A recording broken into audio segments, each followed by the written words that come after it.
جناب امیر المومنین کا جناب سیدہ کے ساتھ ہے، اس کو کن زاویوں میں دیکھا گیا؟ رسالت مآب صلی اللہ علیہ وسلم نے اس رشتے کی اہمیت کیا بیان فرمائی، اور کیا اس کے اوپر اٹھنے والے اعتراضات کو اس وقت کن جوابات کے ساتھ ہینڈل کیا گیا، اور پھر اس میں خاصیت کیا تھی؟ ظاہر یہ بھی ایک بہترین عقد ہے کائنات کا، بلکہ میں کہتا ہوں کہ شاید اس کی کوئی نظیر و مثال بھی نہیں ہے۔ یہ جناب علی و فاطمہ کا رشتہ ایک خوبصورت ترین رشتہ ہے۔ اس رشتے کی بنیاد کہاں سے پڑی، اور اس میں بعد میں بھی ہونے والے جو صحیح بخاری اور دیگر کتابوں میں اختلافات موجود ہیں کہ ناراضگی ہو گئی اور ناراض ہو گئے اور چلے گئے، اس پوری زواری زندگی کو اول سے لے کر آخر تک آپ کیسا دیکھتے ہیں؟ اس میں کوئی مشکل ہے؟ اس میں تو کوئی مشکل نہیں۔ آپ کہیں جناب علی اس رشتے جن کا ابن عم ہو اور ابن عم سے کسی کی بیٹی کی شادی نہیں ہو سکتی ہے، یہ تو کوئی چیز ہے ہی نہیں نا۔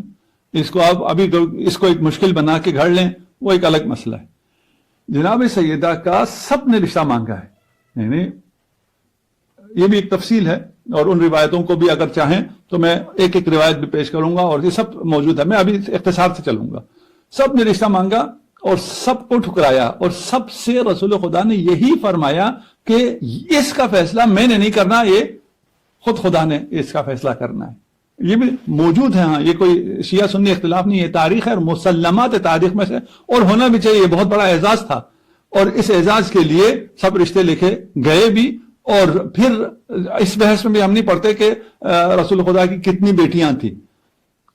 باقی بیٹیاں اگر ہوں بھی اور وہ ربائب نہ ہوں اور آپ کی اپنی بیٹیاں بھی ہوں، پھر بھی جناب سیدہ کی فضیلت مزید بڑھ جاتی ہے، کیونکہ باقی بیٹیوں کے لیے ان میں سے کوئی بات نہیں ہے، نہ ہی رشتوں کی بات ہے کہ سارا مکہ مدینہ رشتہ مانگنے آتا ہو، اور سب کی خواہش بالکل بھی نہیں ہے، کوئی ایسی بات کہیں روایت میں ہے ہی نہیں۔ جیسے میں نے پہلے کہا تھا نا، حکیم ابن حزام شخصیت ہے تو دکھا دو، تو رسول کی باقی بیٹیاں ہیں اس روایت کے علاوہ کہ وہ بیٹیاں ایک ہی گھر میں تھی، فلان تھا، اس کے علاوہ وہ بیٹیاں مجھے تاریخ میں دکھا دو، تاریخ میں وہ بیٹیاں آپ کو کہاں نظر آتی ہیں، کلام رسول میں وہ بیٹیاں آپ کو کہاں نظر آتی ہیں؟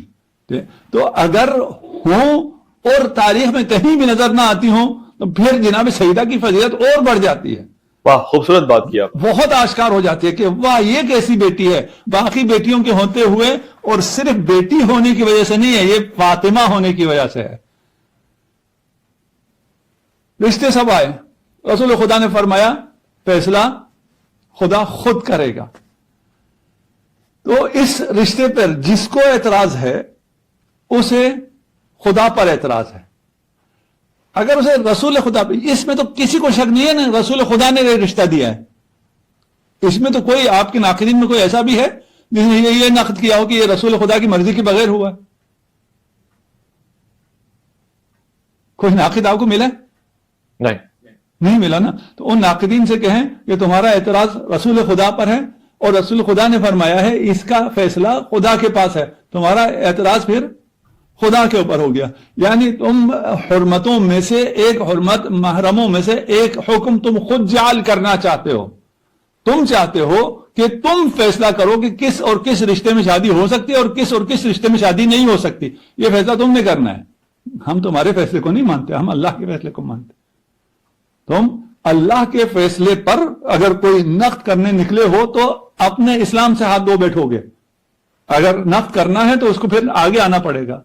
تو یہ حصہ میرا خیال ہے اتنا کافی ہے، اور اس سے زیادہ آپ تفصیل جتنا کہیں گے اتنی تفصیل میں جایا جا سکتا ہے، لیکن ہمیں کیونکہ ایک جواب اتنا کہ لوگوں کو سمجھ میں آ جائے، میری ویسی بھی روش نہیں ہے میں بہت زیادہ ڈیپتھ میں جاؤں، موجود ہے ڈیپتھ ساری، جس کو جہاں مشکل ہو وہاں ادھر ہم پوری ڈیپتھ میں سب چیزیں بیان بھی کر سکتے ہیں اور وہ کر سکتے ہیں۔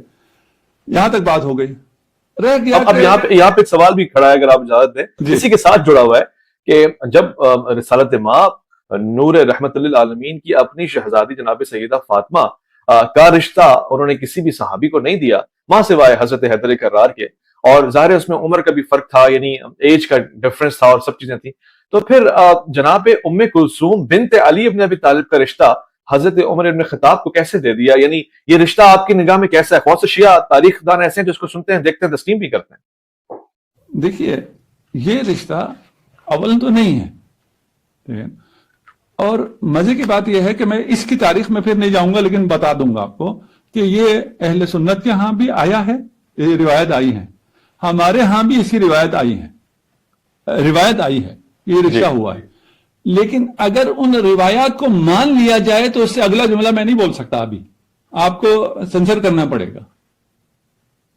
اچھا، ان روایات کو مانا نہیں جا سکتا. وہ روایت آپ نے پڑھی ہے، جس نے نہیں پڑھی وہ پڑھ لیں. روایت کا پہلا جملہ پڑھ سکتے ہیں، شادی ہوئی ہے، جی، اسی روایت کو آخر تک پڑھیں. اس روایت پر اگر آپ ایمان لاتے ہیں تو یہ فضیلت تو چھوڑیں، جو فضیلتیں ہیں وہ سب بھی چلی جاتی ہیں. آپ اس سے ایک فضیلت ثابت کرنا چاہتے ہیں نا، کہ کیونکہ ام کلثوم سے رشتہ ہوا ہے اس لیے ایک فضیلت مل گئی. جس روایت کی بنیاد پہ فضیلت ثابت کرتے ہیں وہ روایت، فضیلت تو چھوڑیے، ابھی آپ آگے کہہ نہیں سکتا، خود پڑھیں گے، خود آپ فیصلہ کر لیں گے. ایک دوسرا جو آپ نے جس نقطے کی طرف اشارہ کیا ہے وہ یہی ہے کہ رسول خدا نے منع فرمایا تھا، اس ایج ڈفرنس کی وجہ سے کہا تھا. اصل اور بھی ہے لیکن ایک یہ بھی تھا کہ یہ ایج ڈفرنس ہے، اس کی وجہ سے تمہارے لیے غلط ہے، تم نہیں کر سکتے ہو. وہ پھر اس سے زیادہ ایج ڈفرنس کی اسی کی بیٹی کے ساتھ جا کے نکاح کرتا ہے تو یہ رسول خدا کا مخالف ہے، یہ بھی فضیلت نہیں ہے. ایک تو آپ روایتوں میں چلے جائیں تو بھی کوئی فضیلت نہیں ثابت ہوتی ہے، برعکس ثابت ہو جاتا ہے. یہاں پر بھی جب رسول خدا نے منع کیا ہے اس کے باوجود منع رسول خدا کے خلاف جانے والا کیا ہے؟ تو علامہ صاحب ایسی روایت شیعہ علماء نے نقل کیوں کی ہے، راویان نے کیوں بیان کی ہے؟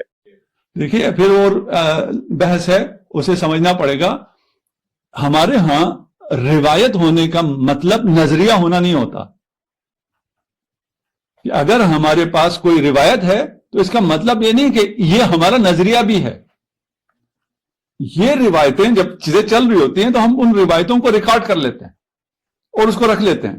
وہ ہمیں اس واقعے کے علاوہ بہت سی چیزیں دیتی ہیں. آپ کسی کے 20 جھوٹ کو اگر جمع کر کے رکھیں تو اس 20 جھوٹ کو کیوں ریکارڈ کیا؟ یہ نہ کہ وہ واقعات ثابت کرنے کے لیے، یہ ثابت کرنے کے لیے یہ بندہ جھوٹا ہے، یہ راوی کذاب ہے. اس روایت کے ثبت ہونے کا فائدہ اس راوی کے کذاب ہونا، اور اس سے کون لیتا رہا ہے، اس سے کون آگے نقل کرتا رہا، اس سے پہلے کون ہے، یہ بہت سی چیزیں حل ہوتی ہیں ایک روایت کے ثبت ہونے سے. ہمارے ہاں صحیح کا کوئی نظام نہیں ہے، صحاح کا کوئی نظام نہیں ہے. آپ کے ہاں ہے، آپ کے ہاں جب روایت ہوتی ہے اس روایت کے مطابق آپ کا نظریہ ہوتا ہے، یہ آپ کی مجبوری ہے کیونکہ آپ صحاح کے قائل ہیں. آپ سے میں کہہ سکتا ہوں یہ 2 روایتیں ہماری طرف ہیں، 2 روایتیں آپ کی طرف ہیں. آپ کو میں کہہ سکتا ہوں یہ 2 روایتیں آپ کی اپنے خلیفہ دوم کے خلاف کیوں ہے، حق میں نہیں ہے. ہاں ایک جملہ آپ کو اگر ہمارے خلاف ملتا ہے تو اس میں نیچے پورا پیراگراف خلیفہ دوم کے خلاف ہے. آپ اس روایت کو کیسے مانتے ہیں؟ جیسے ہم ابھی پیش نہیں کر رہے، ہم ابھی بھی یہ ابھی میرے تو بہت آسان تھا نا، میں کہوں اچھا آپ اس روایت کو مانتے ہیں، سنو میں پوری روایت پڑھ دوں. میری روایت میں کوئی مشکل نہیں ہے، میں سامنے روایت کھول کے میں اپنی لائبریری میں بیٹھا ہوں، میں ابھی آپ کو روایت کھول کے ساری پڑھ دیتا ہوں، کہتا ہوں یہ آپ مانتے ہیں کیونکہ آپ نے نقل کیا. ہم ایسی باتیں نہیں کرتے. اب ہم سے پوچھیں گے ہمارے ہاں روایت ہونے کا مطلب نظریہ ہونا نہیں ہے. اگر یہ والا جملہ سمجھ میں آ گیا ہو تو اس سے بہت کچھ سمجھ میں آتا ہے. اور یہ جو آپ کچھ لوگوں کو پوڈ کاسٹ میں بلاتے ہیں اور وہ ان قسم کی چیزوں کو بیان نہیں کر پاتے، اس کی بیسک وجہ یہ ہے کہ ان کو اس بات کا پتہ نہیں ہے. اچھا، آپ کے پچھلے سوال کو آگے لے کے چلوں. آپ کو لگتا ہے یہ جواب کافی ہوگا؟ اتنا سارا جو مواد موجود ہے اس پہ آپ کے جواب پہ اتفاق کیا جائے گا؟ نہیں، بالکل بھی نہیں کیا جائے گا. وہ جو ایک طرفہ پروپیگنڈا ہے وہ جاری و ساری رہے گا. اس لیے کہ میں عرض کر رہا ہوں نا، یہ جو پروپیگنڈا کرنے والے ہیں ان کو میرے جواب کی ضرورت نہیں ہے. اسی روایت کو جو پہلا جملہ پڑھا ہے نیچلے والے جملے پڑھیں کافی ہے. انہوں نے پڑھا ہوا بھی ہوتا ہے، ایسا نہیں ہے کہ وہ پروپیگنڈا کرنے والوں نے نیچے نہیں پڑھا ہوا ہے، وہ اس کو چھپا رہے ہوتے ہیں. سننے والوں کو میرے کہنے سے پہلے ان کو پتا ہے. ایسا تو نہیں ہے میں نے کوئی انکشاف کیا نیا، ہے نا، ان کو پہلے پتا ہے. یہ عام عوام کو پتا نہیں ہے. اب عام عوام کے ایکسس بھی ہے، انفارمیشن پورا وہ ایکسس آسان ہو گیا ہے. وہ جب بھی کوئی بات کرے وہ خود سرچ کریں، نکالیں، اس روایت کو کھولیں یا پوچھ لیں. اگر روایت ڈھونڈنا بھی آج کل کوئی مشکل نہیں ہے، پوچھ لیں جو آپ کو کہتا ہے کہ بتاؤ بھائی روایت تو بتاؤ جس میں یہ ہے، اور اس کو نیچے پڑھ لیں، وہ کافی ہے. جو ہدایت لینا چاہتے ہیں ان کے لیے کافی سے زیادہ ہے، ان کو مل گئی ہدایت. جو نہ لینا چاہیں وہ قیامت تک ٹکرے مارتے رہیں گے. ان کے لیے رسول کی بات ہدایت نہیں کر سکی ان کو، تو میری باتوں سے کون سی ہدایت ہو جائے گی؟ ہو بہتر ہو گیا. ویسے اہل سنت میں زید ابن عمر اور رقیہ بنت عمر ان دو بچوں کو جناب ام کلثوم ہی سے جوڑا جاتا ہے، اور یہ بھی بیان کیا جاتا ہے کہ ظاہر خدشیہ روایات بھی اس حوالے سے مدلل گفتگو کرتی ہیں.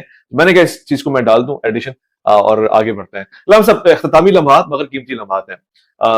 علامہ چاہے اب میں اس ڈیٹیل میں نہیں جاتا، چاہے جون سے بھی شیعہ اسکالرز ہوں، حضرت امیر کائنات 13 رجب جب آپ کی ولادت باعثادت ہو رہی ہے، اس وقت سے مولا کی حیثیت سے دنیا میں آ رہے ہیں، ولی ہیں، یا پھر غدیر یعنی 18 ذی الحج میں ان کی مولائیت کی سند ان کو مل رہی ہے اور ان کے ہاتھوں میں بیعت دی جا رہی ہے؟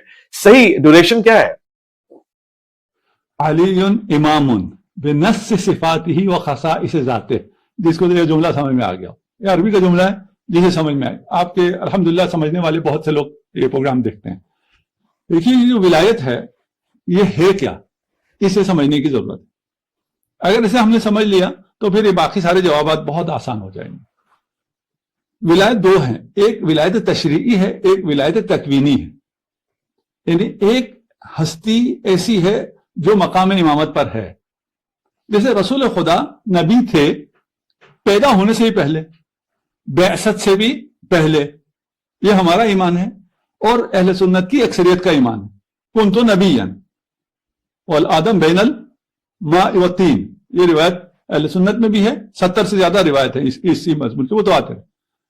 ہمارے ہاں بھی 130 سے زیادہ روایتیں. تو رسول خدا نبی تھے یا نہیں تھے؟ نبی تھے. 40 سال بعد کیا ہوا؟ رسول ہوئے، وہ بھی تشریعاً رسول ہوئے. تکویناً وہ پہلے ہی تھے، نبی تھے، خلقت ہی نبوت کے ساتھ ہوئی ہے. یہاں تک واضح ہے.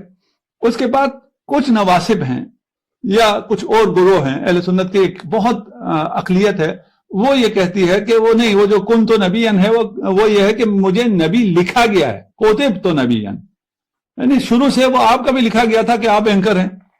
لوح محفوظ میں کہا تھا اویس نام کا بچہ پیدا ہوگا، اتنی پتہ نہیں آپ کی ایج کیا ہے، کہ اس ایج میں وہ اینکر بن جائے گا.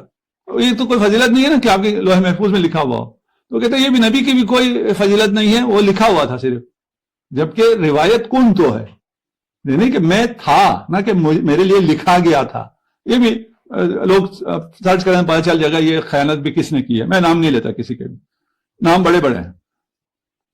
امیر المؤمنین امام ہیں کا مطلب یہ ہے کہ اللہ، ہم تقرب اللہ کے لیے کرتے ہیں یہ سارے کام. اس کمال میں جو کمال مطلق اللہ ہے، رسول کے بعد با کمال ترین ذات علی ابن ابی طالب کی ہے. وہ نفس رسول ہے، وہ وزیر رسول ہے، وہ خلیفہ رسول ہے، وہ شریک رسول ہے. وہ اپنی صفات میں، اپنے خصائص میں، اپنے وجود میں خدا سے محمد مصطفیٰ کے بعد سب سے قریب ہے. یہی امامت ہے، یہی ولایت ہے.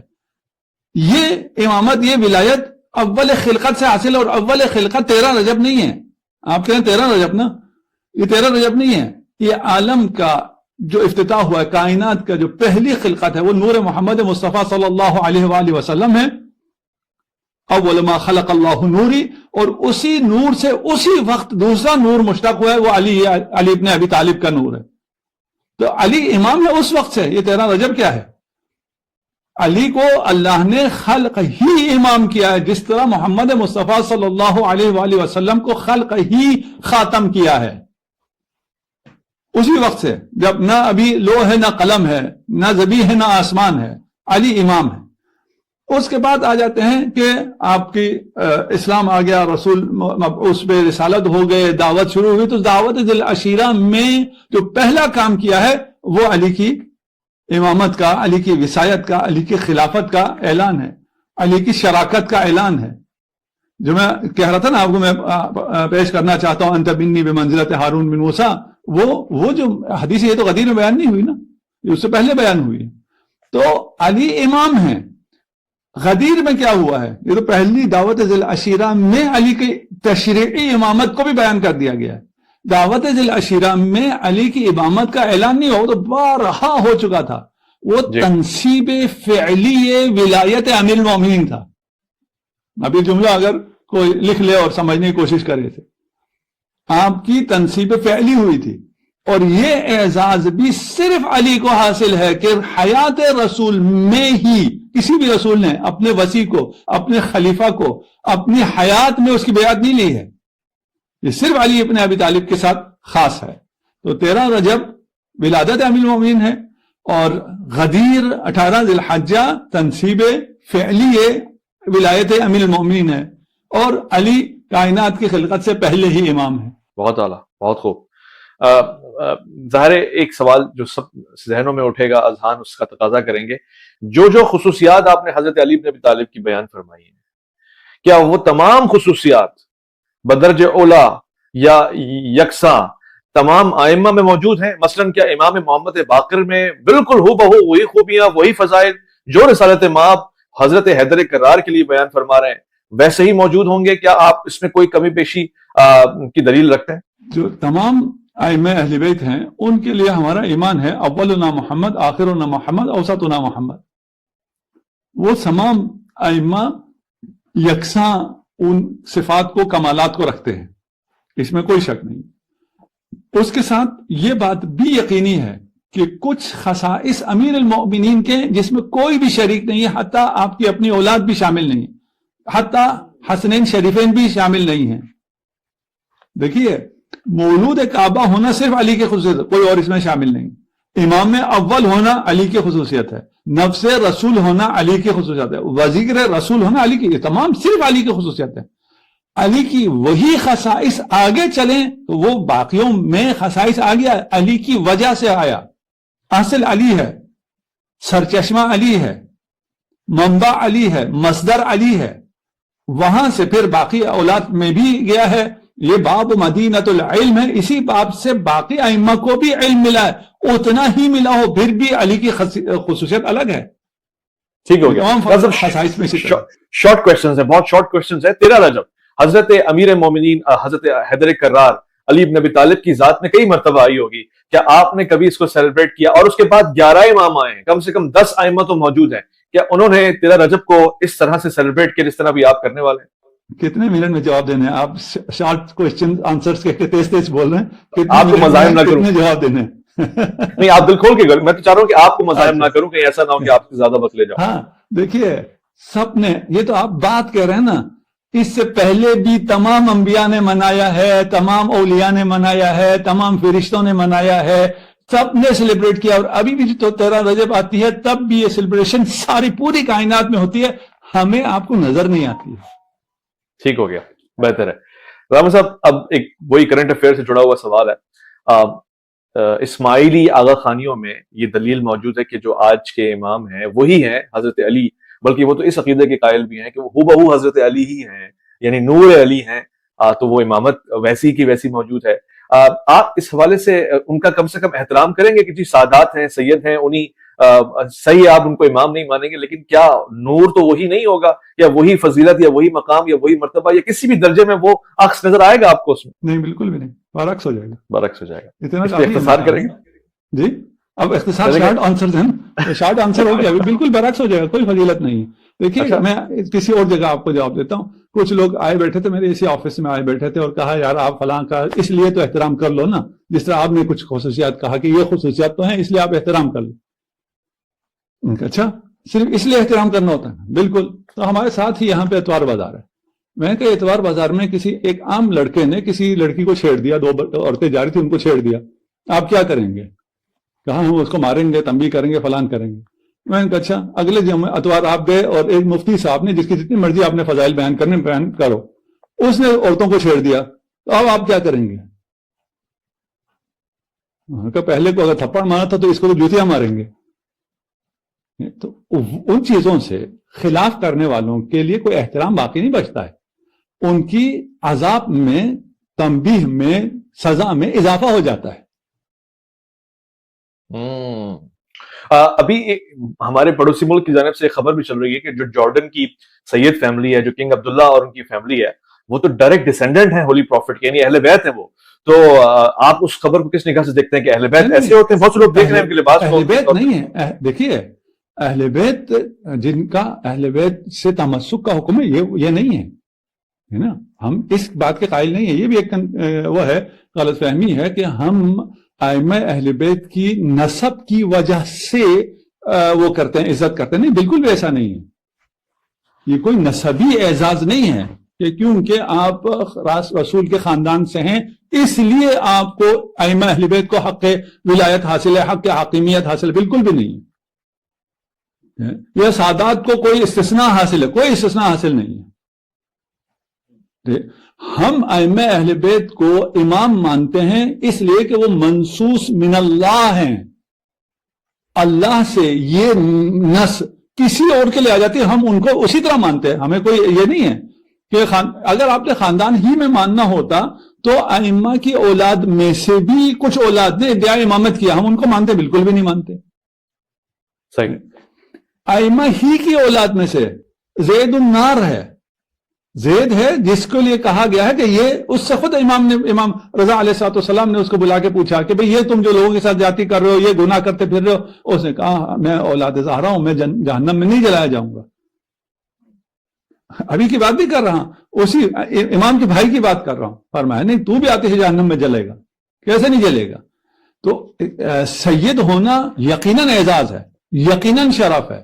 اس میں کوئی اس شرف کو، اس اعزاز کو، ان پہ صدقہ حرام ہونا، ان کے لیے سہم سعادات ہونا، ان کی عزت ہونا، یہ سب اپنی جگہ ہے. لیکن اگر وہ گناہ کریں گے تو ان کو گناہ کرنے کا حق حاصل بالکل بھی نہیں ہے. اس سیادت کی وجہ سے ان کی کوئی رہبری، امامت یا ان کو کوئی کنڈم مل جائے گی؟ بالکل بھی نہیں ملے گی. ان اکرمکم عند اللہ اتقاکم، یہ اپنی جگہ بالکل سٹینڈ سٹل ہے، یہ کھڑا ہے، ایسا کوئی بھی نہیں ہے. اب یہ سادات ہیں یا نہیں؟ بالکل سادات ہیں، ہے نا. آپ کہہ رہے ہیں نا کہا جا رہا ہے، مجھے معلوم ہے یہ سادات ہیں. اور یہ مکہ میں ہوتے تھے، وہاں سے ان کو نکال کے یہ اردو دے دیا گیا. اور باقی جو پھر پولیٹیکل جو اسٹوڈنٹس ہیں وہ یہ پولیٹیکل سائنس میں جانتے ہوں گے سب. یہ کسی کے ساتھ بیٹھے تھے، یہ ان کا یہ والا بات نہیں، اس کا پچھلا جو ہے ابھی جو کنگ ہے، تو وہ کسی سید کے ساتھ تھے. تو اس نے ان کو عربوں میں آپ نے ابھی بھی ابن عم استعمال کیا نا امیر المومنین کے لیے، تو اس نے کہا ابن عم. تو اس نے کہا بھی تو مجھے ابن عم کیوں کہہ رہا ہے؟ ایسے کہ تو بھی سید ہے اور میں بھی سید ہوں. اچھا اس نے تو کوئی کبھی یہ سادات ہونا بھی نہیں سنا ہوا نا ان لوگوں نے جو نیچے کی نسل ہے. اور اس نے بتایا بھائی تمہاری ہسٹری اور ہماری ہسٹری یہ ہے، ہم ابن عم ہیں اور ایک زمانے میں ہم پہ بڑا ظلم ہوا ہے سادات پہ. تو وہ بادشاہ جب نکل کے آیا اس نے کہا یہ ابن عم عجیب عجیب باتیں کر رہا ہے، یہ کہہ رہا ہے ہم پہ ظلم ہوا ہے. ہم پہ کب سے ظلم ہوا ہے؟ ہم تو خود ظالم ہیں زمانے کے. تو اس نے بادشاہ نے کہا کہ ہاں یہ صحیح کہہ رہا ہے، تمہیں ابھی پتہ نہیں ہے ہمارے اجداد پہ بڑا ظلم ہوا ہے. تو یہ کوئی سید ہونے سے کچھ بھی نہیں ہوتا کہ آپ کہیں کہ وہ سید ہیں اس لیے کیا ہوگا، کیا اس پہ کیا مترتب ہوگا؟ اس پہ کچھ بھی مترتب نہیں ہوگا. جیسے ہم آپ سے یہی کہتے ہیں نا، آپ کہتے ہیں صحابی ہے، صحابی ہونے سے کیا ہوتا ہے؟ کچھ بھی نہیں ہوتا. سید ہے، سید ہونے سے کیا ہوتا ہے؟ کچھ بھی نہیں ہوتا. ایک فضیلت ہے، سیادت اپنی جگہ ہے، اس کا اپنا مقام ہے. صحابیت ایک فضیلت ہے، اس کا اپنا مقام ہے. لیکن آپ کہیں کہ اب یہ کیونکہ صحابی حکمران بن گیا ہے اس لیے مشروع ہے، بالکل بھی نہیں ہے. سید حکمران بن گیا اس لیے اس کی حکومت مشروع ہے، بالکل بھی نہیں ہے. اس کے اپنے ضوابط ہیں، ان ضوابط کے مطابق اگر مشروعیت اسے حاصل ہے تو مشروع ہے، اگر مشروعیت حاصل نہیں ہے تو مشروع نہیں ہے. اللہم صلی علی محمد وآل محمد. امید کرتا ہوں آپ کو ویڈیو پسند ہی ہوگی. اگر مجھے یوٹیوب پہ دیکھیں تو چینل کو سبسکرائب کر دیں، اگر فیس بک پہ دیکھ رہے ہیں تو فالو کر دیں. انشاءاللہ ملتے ہیں اگلی ویڈیو میں، تب تک خدا حافظ. یا علیہ السلام.